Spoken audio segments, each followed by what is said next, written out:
Well, the spring season is upon us, and with it comes pollen to fuel my crippling environmental allergies, and new shows to fuel my crippling anime addiction. I'm sure all of you out there have at least one show that you were looking forward to this season. Maybe it's a new show like Shikimori's Not Just a Cutie, or maybe it's the continuation of one of your old favorites like The Rising of the Shield Hero Season 2. Or maybe you're looking forward to this completely new and original isekai, Skeleton Knight in Another World. Is that a Pokemon on his shoulder? Or maybe you're looking forward to the final season of Madoka Magica Gaiden. Just kidding, guys. The last time Madoka Magica was relevant, people were still using Vine. But one thing I do know y'all are excited for, because it's the title of this video, is Spy Family. Oh, this is the wrong picture, sorry. Spy Family.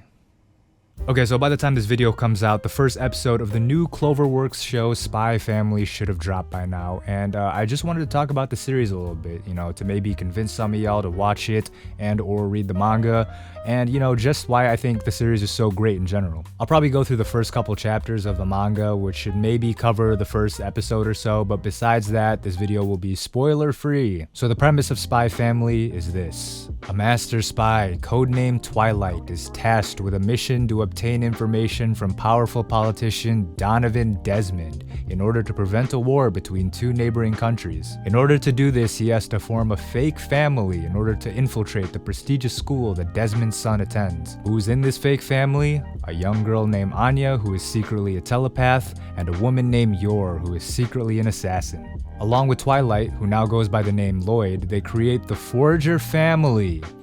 Shenanigans ensue.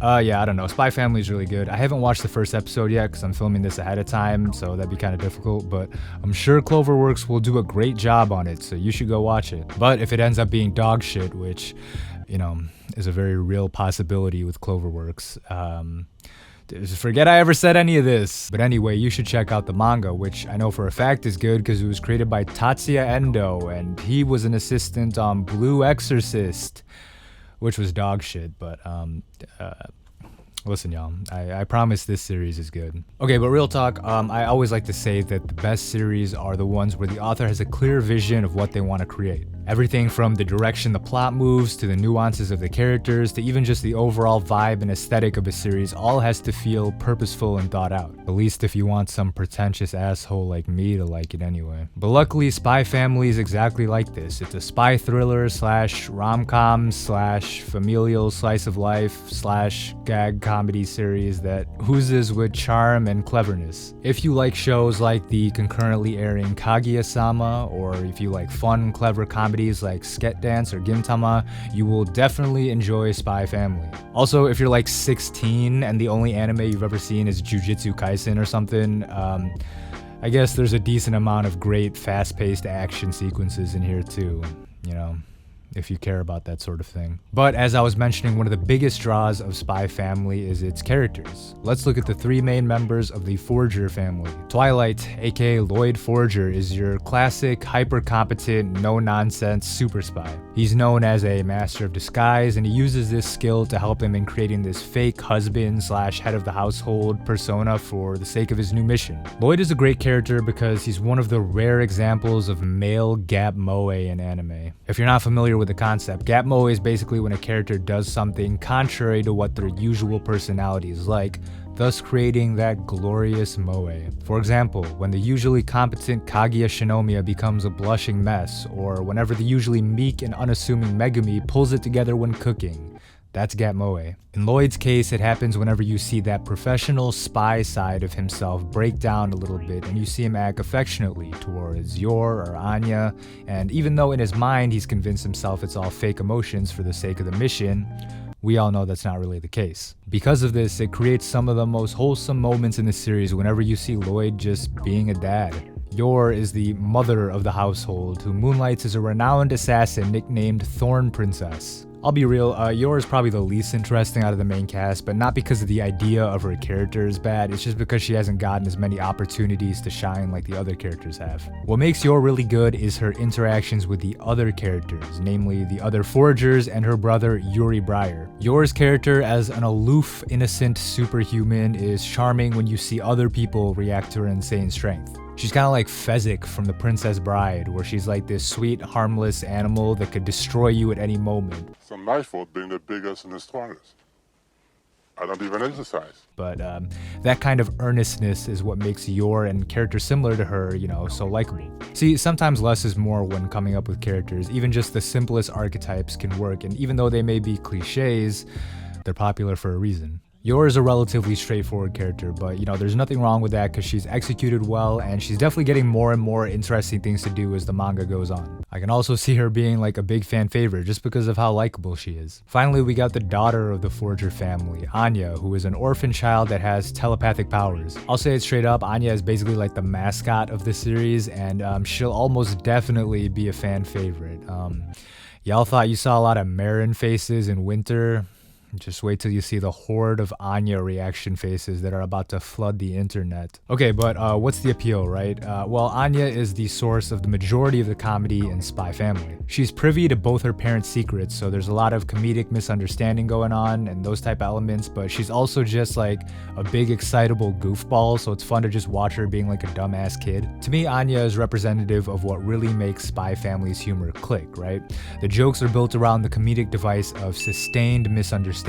Lloyd and Yor both don't know the other's true profession and both assume that they're just, your average doctor and office worker respectively. However, because Anya can read minds, she knows the truth behind both and she reacts the same way that the audience does whenever Lloyd and Yor misunderstand each other. It's a great setup for some of the best jokes throughout the series. But yeah, besides the characters, the biggest sell I can make for the series is just the overall charm and aesthetic of it, as I mentioned earlier. Now, charm is something that's very hard to define and that's obviously subjective, but to me, the charm of Spy Family comes from the genuine wholesomeness, the sharp comedy, and its adherence to its themes. The wholesomeness obviously comes from the family dynamic, but also from the supporting cast, who are all quirky and likable in their own ways. From the uptight but sincere Housemaster Henderson to Lloyd's spy handler,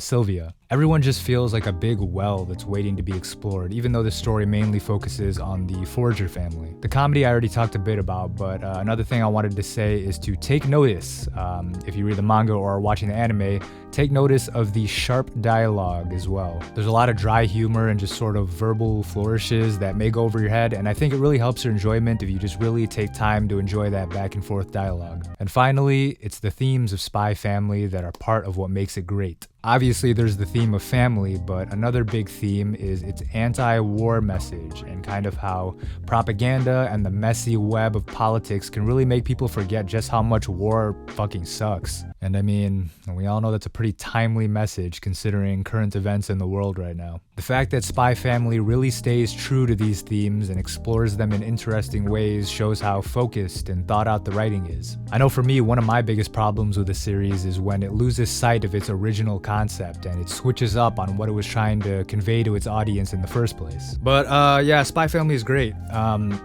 I mean, to be honest, if you're watching this video, you probably don't need me to tell you that, but if by chance you are someone who isn't sold on the series yet, or are just someone who's curious about it after watching that first episode of the anime, I hope you found this video useful, I guess. But if not, that's fine. I just wanted to ramble a little bit about the series and why I personally like it, since, I've been dick riding this series a lot on this channel for the past few months, and, you can imagine that I'm super excited that the anime is out and that more people are going to be talking about it, so, yeah. Oh, yeah, that's all I wanted to talk about. Thanks for watching. Like and subscribe. Comment below who your favorite Forager family member is, and, yeah, that's the video. Peace.